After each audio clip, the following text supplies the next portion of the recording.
하나님께서 말씀으로 창조하신 이 아름다운 세계, 우리 하나님의 말씀이 살아 역사하시는 이 미시오데이 하나님 선교회장으로 어서 오세요. 우리 하나님의 자비로우신 사랑이 항상 여러분과 함께 하시기를 축원합니다.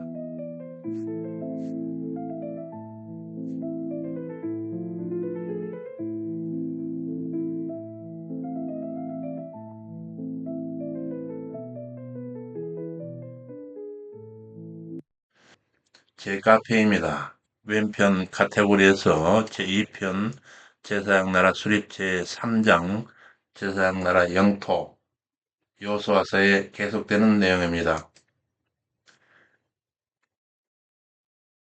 제1절 요단강 도하. 오늘은 지난 시간에 143번 자료, 이는 여호수아서 두 번째 강의로 창세기로부터는 총 57번째 강의입니다. 제 교재로서는 구약 상권 517에서 524쪽, 성경 본문으로서는 여호수아서 3장 1절에서 5장 15절 내용이 되겠습니다. 모세의 뒤를 이어 여호수아가 하나님의 종이 되어 사역을 시작하는 장면으로 하나님의 명을 받아 약속의 땅 가나안 전 지경을 도모하기 위해 백성들을 이끌고 요단강을 건너기 전에 그곳은 가나안 중부를 가르는 주요 교통로를 관제하는 지정학적으로 매우 중요한 거점 여리고성의 두 정탐꾼을 밀파하는데, 거기서 그리스도의 계보를 이어주는 여인 기녀 라합의 도움으로 성공적으로 정탐 임무를 마치는 이야기를 살폈습니다.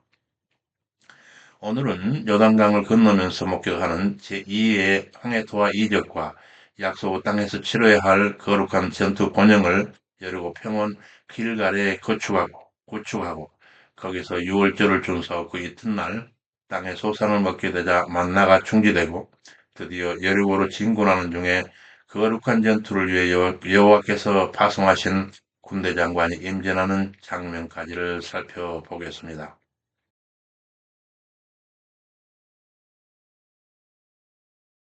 요단강변 진지에서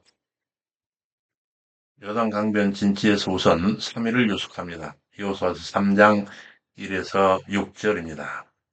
여호수아가 아침에 일찍이 일어나서 이스라엘로 더불어 시딤을 떠나 요단에 이르러 거기서 유숙하니라.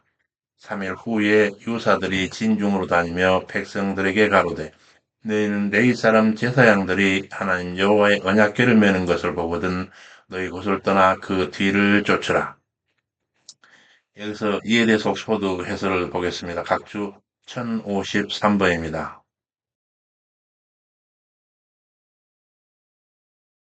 여호수아는 이제 요단을 건너려고 진지로 옮겼습니다. 곧 모압 평지의 시딤, 아벨 시딤이건데 시딤에서 약 12km를 이동하여 요단 강가에 이르러 거기 유숙한 사흘 후에 이스라엘 백성들에게 행진이 시작되면 오직 여호와의 언약궤를 뒤쫓으라 명하되 스스로 성결케하여 요단강 도하를 준비하라고는 명령을 하고, 드디어 여호수아가 요단 도하 개시를 명하자 언약궤를 맨 제사장들을 선두로 이스라엘 역사상 또 하나의 전기가 될 요단강 도하의 이동이 시작됩니다. 본문으로 와서, 그러나 너희와 서로 간의 거리가 곧 언약궤와 이스라엘 백성들의 그 성호 간의 거리가 2000규빗, 1규빗이 0.5m쯤 되니까 약 1000m쯤 되게 하고 1km쯤 되게 하고 가까이 말라. 그리하면 행할 길을 알리니 너희가 이전에 이 길을 지나보지 못하였음이니라. 너희는 스스로 성결케 하라. 여호와께서 내일 너희 가운데 기사를 행하시리라. 제사장들에게 가로되 언약궤를 메고 백성 앞서 건너라 하매 곧 언약궤를 메고 백성 앞서 나가니라. 그리고 다시 요단강 도하 명령에 시달되는데 여호수아서 3장 7에서 13절, 여호와께서 여호수아에게 이르시되 내가 오늘부터 시작하여 너를 온 이스라엘 목전에서 크게 하여 내가 모세와 함께 있던 것 같이 너와 함께 있는 것을 그들로 알게 하리라. 언약궤를 맨 제사장들에게 일러 요단 물가에 이르거든 요단에 들어서라 하라. 여호수아가 이스라엘 자손에게 이르되 이리 와서 여호와의 말씀을 들으라. 사실은 하나님이 너희 가운데 계시사 가나안, 헷, 히위, 브리스, 기르가스, 아모리, 여부스 등 일곱 족속을 너희 앞에서 정령에 쫓아내실 줄을 이 일로 너희가 알리라. 이 대해서 옥스퍼드 해설을 살핍니다. 각주 1054번입니다.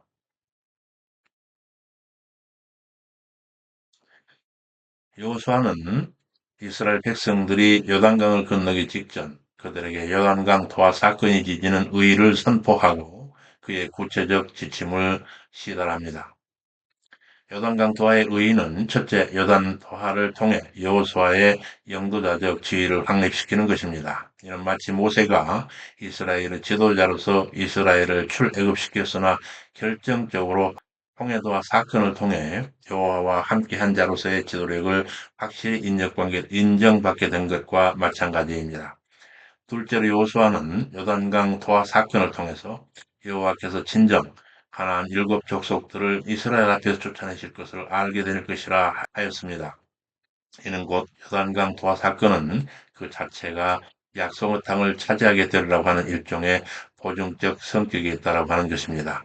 그래서 본문으로 돌아가서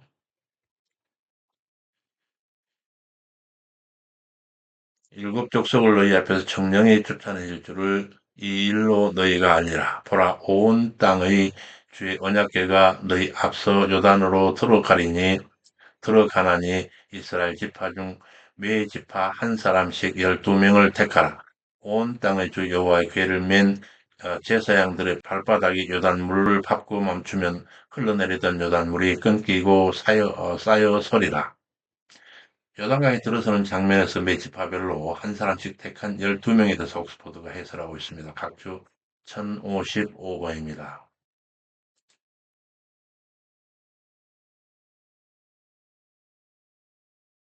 하나님의 언약궤를 메고 요단강 안에 믿음으로 들어가 강을 가르는 하나님의 기적을 수행할 제사장들을 보필하고 도강 후에 강을 건넌 후에 12돌을 세우기 위해 각 지파별로 한 명씩 12명의 사람을 서두로 택할 것을 명령하고 있습니다.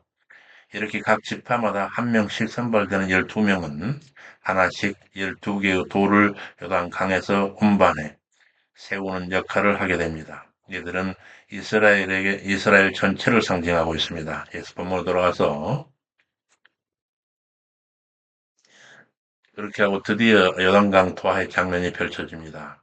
제사장들이 맨 언약궤가 선도하는 요단강 투하 장면입니다. 여호수아서 3장 14절 17절 백성이 요단을 건너는 때는 모맥을 거두는 시기라.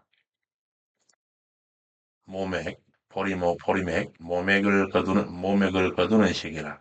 요단이 범람하던 때였는데 괴를 맨 제사장들이 요단에 이르러 발이 물가에 잠기자 흘러내리던 물이 그쳐 심히 멀리 요단 가까운 아담읍 근방에서부터 일어나 쌓이고 아라바의 바다 염해로 향하여 흘러가는 물은 온전히 끊어지매 백성이 여리고 바로 건널새 여호와의 언약궤를 맨 제사장들은 요단 가운데 마른 땅에 굳게 섰고 온 이스라엘 백성은 마른 땅으로 행하여 요단을 건너니라. 이에 대한 옥스포드 해설을 살피겠습니다. 각주 1056번입니다.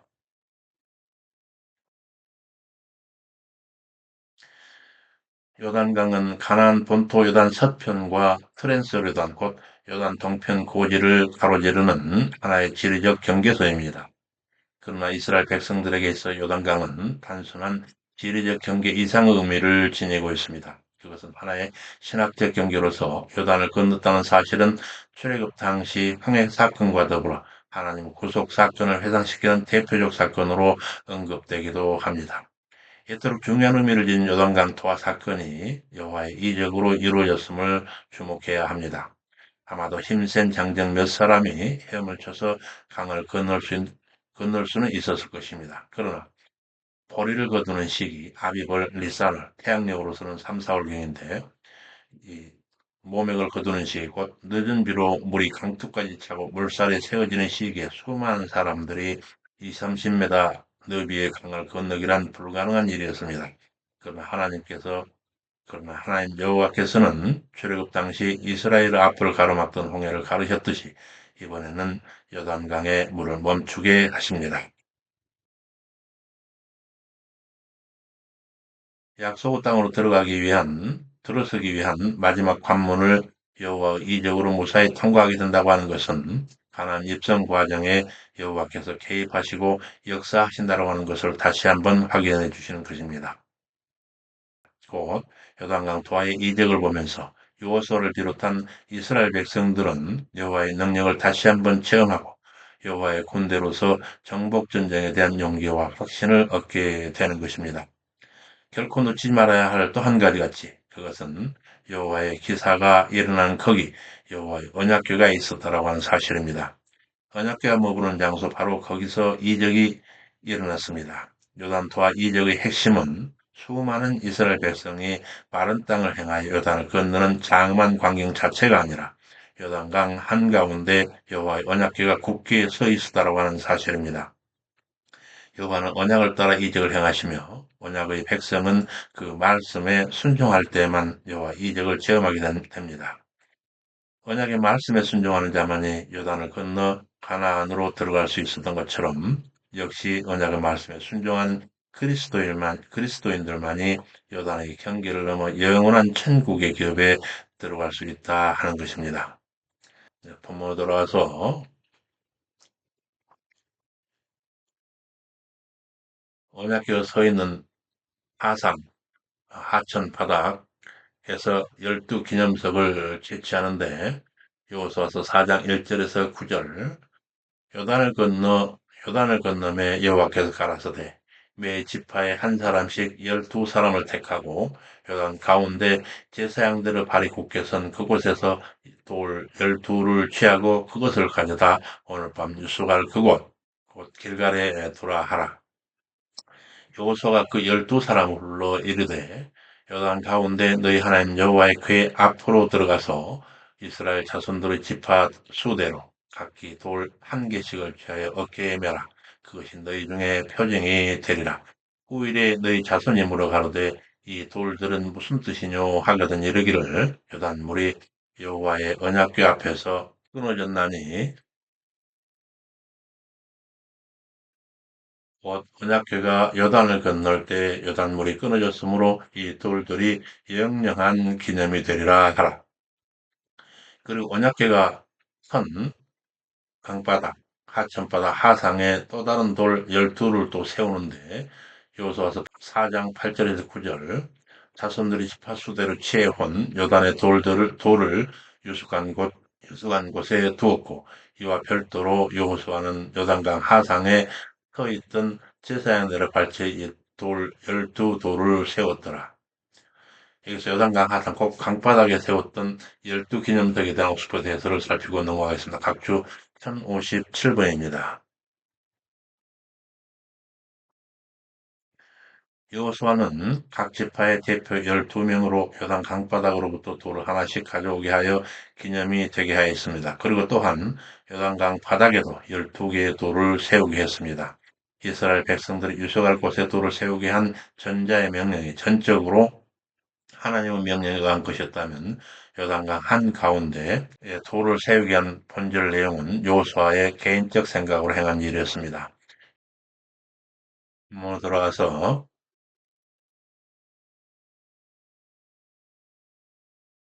이어서 요단강 도하에 대한 보충 진술입니다. 10절에서 18절 모든 백성이 건너기를 마친 후에야 비로소 언약궤와 제사장들이 요단강을 건너는데 요단 동편 두 지파 반의 4만 무장용사들이 맨 선두에서 건너 싸우려고 여리고 평지에 이르니 여기서 이 여리고 평지에 대한 옥스포드 해설을 살펴보겠습니다. 각주 1058번입니다.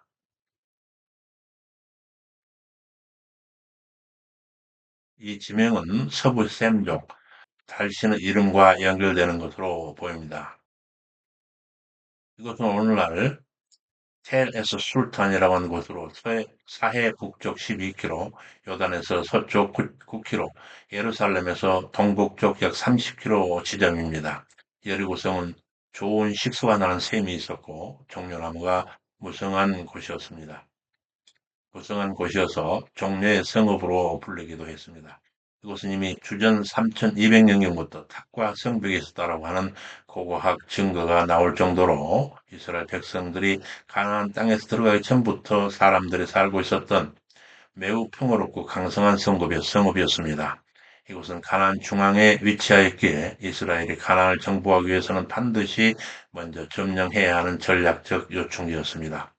결국 여리고성은 하나님께서 함께 하시는 이스라엘 군대에 의해 완전히 점령되어 멸망되고 맙니다.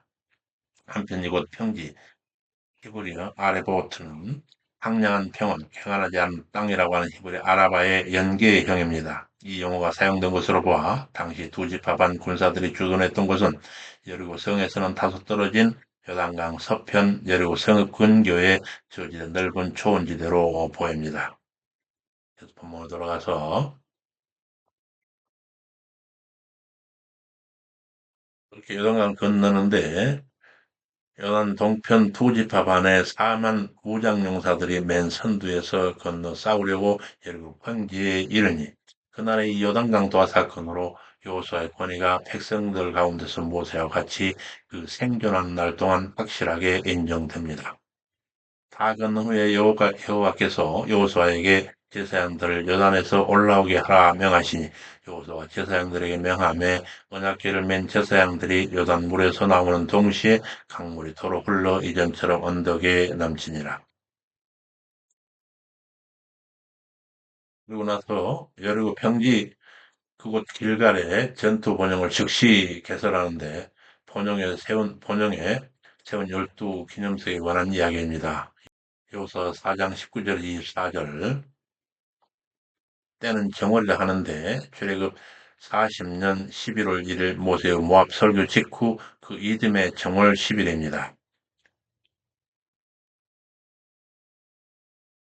길갈에 본영을 세우고 거기 지파별로 12 기념석을 세우고 후일의 자손이 이 돌이 무슨 뜻이냐 하거든 이스라엘이 마른 땅을 밟고 이 요단을 건넜음이라 여호와께서 우리 앞에 홍해를 말리시고 우리로 건너게 하심과 같았나니 이는 땅의 모든 백성으로 여호와 손에 능하심을 알게 하며 너희로 하나님 여호와를 영원토록 경외하게 하려 하심이라 하더라.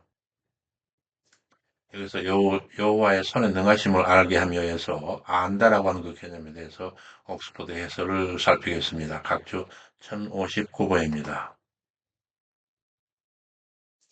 여기서 알게 하라고 하는 명령에서 안다라고 하는 것은 이방인들이 하나님을 알지 못하며 심지어는 이스라엘도 하나님을 알지 못한다고 할 때에 이스라엘 백성 등이 하나님이 어떤 분인가 하는 사실에 대한 정보가 없다는 의미가 아니라 그들이 하나님과 인격적 관계 속에서 하나님을 체험하고 있지 못하다라고 하는 의미인 것입니다. 그런 맥락에서 본문은 이미 이스라엘 백성들의 홍해도와 사건을 전해 듣고 두려워하던 이방인이 전능하신 하나님의 초자연적 능력에 의해서 이스라엘 백성들이 요단강을 마른 땅으로 건넜다라고 하는 새로운 사실을 실제 보고 들어 체험함으로써 하나님이야말로 온 세상을 다스리는 손이 능하신 능력 있는 통치자라는 사실을 인식하게 되는 상태를 묘사하고 있는 것입니다. 이러한 체험적 지식이야말로 하나님을 상천하지 오직 유일한 신으로 인정하지 않을 수 없게 만드는 것입니다. 다시 본문으로 돌아가서 요단강도와 직후 당시 주변 정세와 백성들의 상황에 대한 이야기입니다. 먼저 당시 가나안 주변 정세입니다. 여호수아서 5장 1절 요단 서편 아모리 사람 모든 왕과 해변의 가나안 사람 모든 왕이 여호와께서 요단물을 이스라엘 자손들 앞에서 말리시고 그들을 건네셨음을 들고 마음이 녹아 그 연고로 정신을 잃었더라. 이 표현에 대해서 옥스퍼드 해설을 살피겠습니다. 각주 1060번입니다. 그들은 이미 가나안 동편 아모리 족속 두 왕을 이스라엘이 격파한 사건을 들었을 때부터 이러한 충격에 시달리기 시작했습니다. 그러한 상태에서 이스라엘이 여호와의 능력으로 흐르는 요단 강물을 멈추게 하고 강을 건너고 있다고 하는 그 소식은 이전보다 훨씬 큰 충격으로 다가온 것입니다. 본문대로라면 가나안의 왕들은 제정신을 잃은 상태이며 그들이 얼마나 큰 충격을 받았는지를 잘 보여주고 있습니다. 이스라엘 요단강을 하나님 능력으로 건넌 사건은 원 역사의 길이 남을 아름다운 소식이었습니다. 그러나 이런 복된 소식이 가나안인들에게는 넋이 나갈 만큼 무서운 소식이었습니다. 예수 그리스도의 재림의 날이나 개인적 죽음을 맞이하여 영적 의미의 요단강을 건너는 날에도 사람들은 이런 상반된 감정을 갖게 되는 것입니다. 즉 그리스도를 주연으로 모시고 순종하여 살아온 사람은 그날이 기쁨의 날이 될 것이지만 주님을 대적하고 불순종하는 삶으로 자신의 인생을 일관했던 사람은 그날이 가장 두려운 날이 될 것이기 때문에 그렇습니다. 이어서 본문에 돌아가서 온 백성 할례 시행과 번영 길갈 지명의 연원에 대한 이야기입니다. 여호수아서 5장 2절에서 9절 길갈에 진쳤을 때 여호와의 명으로 할례산에서 부싯돌로 할례를 행하니라. 이는 애굽에서 나온 제1세대의 모든 자가 광야에서 다 죽었는데 그들은 모두 할례를 받았으나 광야에서 난 제2세대는 아직 할례조차 받지 못하였고 그렇게 할례받은 제1세대도 여호와의 말씀을 청종치 아니한 까닭에 약속의 땅 입국이 불허되어 다 멸절하기까지 40년을 광야에서 방황해야 하였거니와 이제 출애굽 제2세대에게 이같이 할례를 행함은 더구나 그들이 광야에서 할례를 행치 못하여 할례 없는 자가 되었기 때문이라 하고 있습니다. 이에 대해서 모두가 해설하고 있습니다. 각주 1061번입니다. 출애굽 이전에 태어난 이스라엘 남자는 모두 할례를 받았지만 이후 태어난 남자들은 모두 할례를 받지 않은 상태에 있었습니다. 그러고 하나님께서는 가나안 정복 전쟁을 본격적으로 시작하기 전에 광야 생활로 인해 할례를 받지 못한 전체 이스라엘 남자들을 성기롭게 함으로 당신과의 관계를 바르게 정립하도록 하기 위해서 일시에 할례를 행하도록 명령하신 것입니다. 당시 길갈에서 할례를 행한 시점은 출애굽 이후 40년이 경과한 시점이었으므로 당시 40세 이하의 남자는 일절 할례를 받지 않았음을 알 수 있습니다. 그래서 부모 돌아가서 출애굽 2세대에 같이 할례를 행함은 누구나 그들이 광야에서 할례를 행치 못하여 할례 없는 자가 되었음이라 하더라. 할례를 마치고 진중 각 처소에서 낫기를 기다릴 때 여호와께서 이르시기를 오늘날 애굽 수치를 이스라엘에게서 굴러가게 하였다 말씀하셨으니 수치를 애굽에서 굴러가게 하였다라고 하는 이 말씀에 대해서 옥스포드 해설을 살펴보겠습니다. 각주 1062번입니다. 수치를 굴러가게 하였다는 히브리어 갈로티 에트 하르파에서 갈로티는 갈 동사, 능동형 동사로 제거하다, 구르다, 말다라고 하는 히브리어 깔라르 1인칭 완료로 이곳 지명 길갈이 어근이 되고 있습니다. 또한 수치로 번역된 히브리어 헤르파트는 조롱, 비난을 뜻하는 명사 헤르파의 연계형입니다. 헤르파는 대적의 조롱이나 무례한 말 또는 비난하는 문맥에서 사용되고 있습니다. 따라서 본문을 직역하면 나는 애굽의 모욕을 제거했다라고 하는 뜻이 됩니다. 이는 이스라엘 할례를 행함으로써 과거 애굽 땅에서의 노예 생활을 비롯해 이방신을 섬기고 살던 모든 죄악의 행위와 그로 말미암은 오염들을 씻어냈다라고 하는 의미가 되고 있습니다. 본문으로 돌아가서 할례를 마치고 진중 각 처소에서 낫기를 기다릴 때 여호와께서 이르시기를 오늘날 애굽의 수치를 이스라엘에게서 굴러가게 하였다 하셨으니 그런 연고로 거기 이름을 길갈이라 하였더라. 이어서 가나안 땅 첫 유월절 행사와 만나가 중지된 기사입니다. 5장 10절에 12절 이스라엘 자손들의 길갈에 진쳤고 그달 14일 저녁에는 여리고 평지에서 유월절을 지켰고 유월절 이튿날에 그 땅 소산을 먹되 그날에 무교병과 볶은 곡식을 먹었더니 그 땅 소산을 먹은 다음 날 만나가 그쳤으니 예리고 평지에서의 유월절 행사와 그 유월절 이튿날에 땅의 소산으로 만든 음식을 먹어보는 감회, 그리고 만나의 중지에 대해서 옥스포드가 해설하고 있습니다. 먼저 예리고 평지에서 유월절 행사에 대해서 주 1063번입니다. 성경 기록에 의하면 본문에서 행해진 유월절은 세 번째 행해진 것입니다. 첫 번째는 출애굽 시 제정되었을 때, 두 번째는 시내 광야에서 시내산을 떠나기 전이었습니다. 그 후 광야 38년간 유월절이 지켜지지 못했습니다.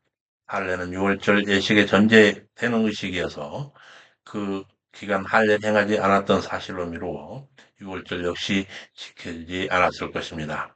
백성들은 이제 요단을 건너 가나안 땅에 들어가자 할례 의식으로 자신들이 하나님과의 언약을 맺은 백성이라는 사실을 재확인하고 이어 유월절을 행하였습니다.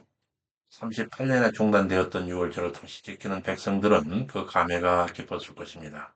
한편 유월절은 역사적으로 애굽 노예에서 해방된 사실을 기념하고 영적 측면에서는 어린 양의 피로 말미암아 이스라엘의 모든 것이 죽음을 벗어나 구원을 받은 것처럼 이스라엘이 세상 악에서 벗어나 하나님 백성으로 취해진 사실을 기념하는 절기입니다. 그리고 이것이 신약 시대에는 우리의 영적인 어린 양이신 예수 그리스도를 믿는 사람들은 누구든 죄에서 구속함을 받아 하나님 백성이 되는 것을 의미하고 있습니다. 그리고 여기서 땅의 소산으로 식사를 했다는 그 사실에 대해서 다음 각주 1064번 여기서 그 땅의 소산에서 그 땅은 당시 진치고 있던 길갈이라 할 수 있습니다. 요단강 도하가 보리 추수 시기였으므로 백성들은 그 땅에서 보리를 수확했을 수 있었을 것입니다. 이때 백성들은 출애굽 2세대들이었으므로 그들은 태어나 만나만 먹다가 처음으로 땅의 수확물을 먹을 수가 있었습니다. 따라서 이날 그들은 생계를 위한 식량을 얻을 수 있는 땅에 도착했다는 사실에 벅찼을 것입니다. 또한 본문이 무교병과 볶은 곡식을 먹는 날이 바로 유월절 다음 날이라는 사실을 강조하고 있습니다.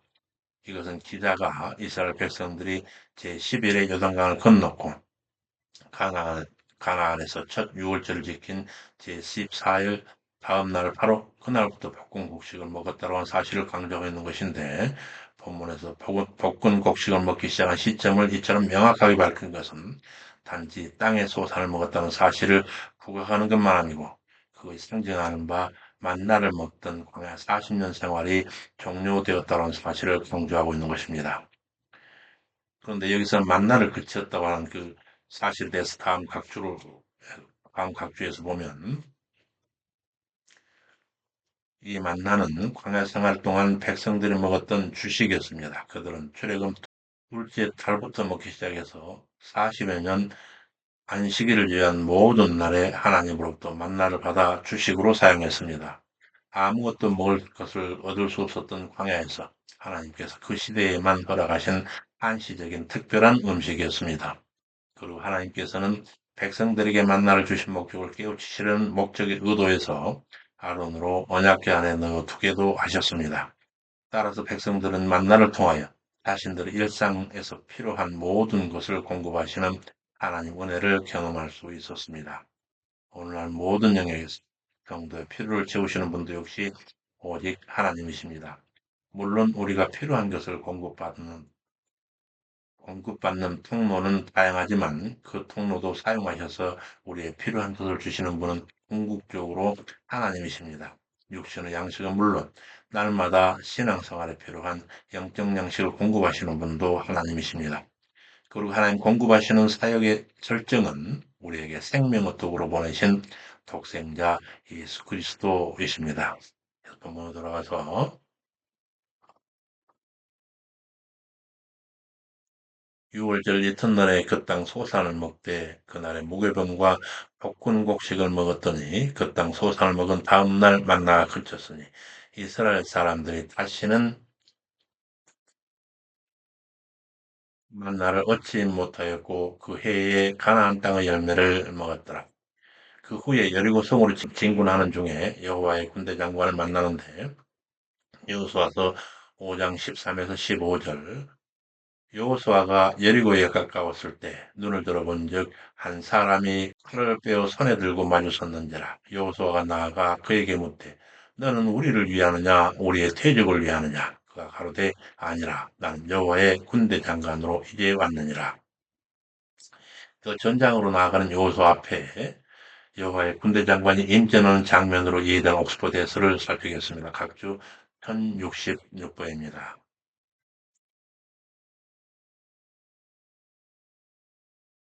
이스라엘에게 있어서 여호와 하나님 만군의 여호와는 히브리어로서 여호와 체바오트입니다. 그러므로 본문에 나타난 여호와의 군대 장관도 하나님 자신이 사람의 형상으로 나타난 분이셨고 육신을 덧입고 사람 형상으로 나타나신 예수 그리스도시다라고 생각해 볼 수 있습니다. 본문으로 돌아가서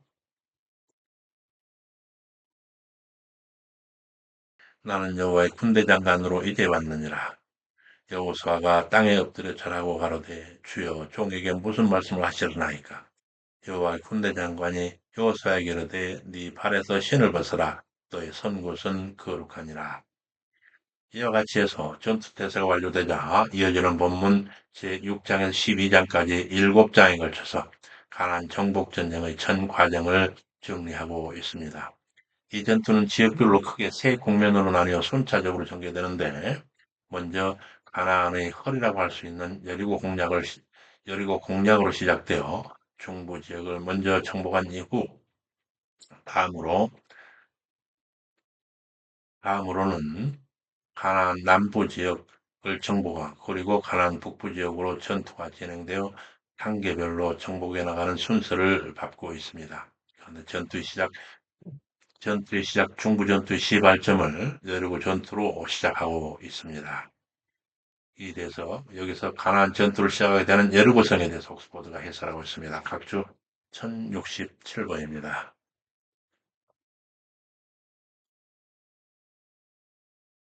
여리고 성벽은 이중벽으로 구성되어 있었는데 외벽은 자연암석 기초 위에 세워진 두께 6자의 벽이었습니다. 이 외벽과 3.5에서 4.5m 간격을 두고 4벽이 쌓여 있었는데 4벽의 두께는 자그마치 3.5m에 이르렀습니다. 높이는 또한 9m에 이르러 멀리서도 그 성의 위용을 한눈에 볼 수 있었습니다. 이는 요새화된 성읍으로 첫 공략 대상으로는 부적합했습니다. 그러나 지리적으로 여리고는 요단 동편에서 요단 서편으로 건너가는 길목에 위치하고 있었습니다. 여리고는 요단 동편에서 가나안 본토로 건너오는 관문일 뿐만 아니라 여리고에서 베다인을 거치고 베도론을 거쳐 게셀에 이르고 다시 거기서 지중해 연안의 요바로 이어지는 도로의 출발점이었습니다. 따라서 여리고를 점령한다라고 하는 것은 곧 가나안 중부 지방의 동서 횡단도로를 장악하려는 중요한 군사적 목적이 있었음을 보여주고 있습니다. 당시 가나안의 국가 형태는 지형적 특성에 의해서 도시국가로 산재해 있다가 필요시마다 동맹을 맺고 힘을 합쳐 외부 세력에 대항하는 형국이었음을 고려해 본다면 바로 이 작전이 쉽게 이해됩니다. 요호수아는 가나안의 허리를 잘라 가나안 남북 세력의 힘을 분산시킴으로써 가나안 전 세력이 하나로 뭉쳐 이스라엘을 대항하게 하는 것을 사전에 차단하려고 하는 것이었습니다. 여기까지 여호수아의 지휘를 따라 요단강을 건너면서 제2의 홍해도와 이적을 목격하였고 가나안 성전을 위한 전투 번영 길갈 진지를 구축하고 유월절을 준수하고 그 이튿날 그 땅의 소산으로 끼니를 경험하자 만나가 중지되었습니다. 그리고 여리고를 진군하는 중에 거룩한 전투를 위해서 파송된 여호와의 군대 장관이 임전하는 장면까지를 살폈습니다. 다음 시간에는 가나안 중부전투 수행 과정에 대해서 살펴보겠습니다. 수고 많으셨습니다. 우리 하나님의 자비로우신 은혜가 사랑하는 우리 그리스도의 제자된 여러분 위해 항상 충만하시기를 간절히 축원합니다. 감사합니다. 샬롬.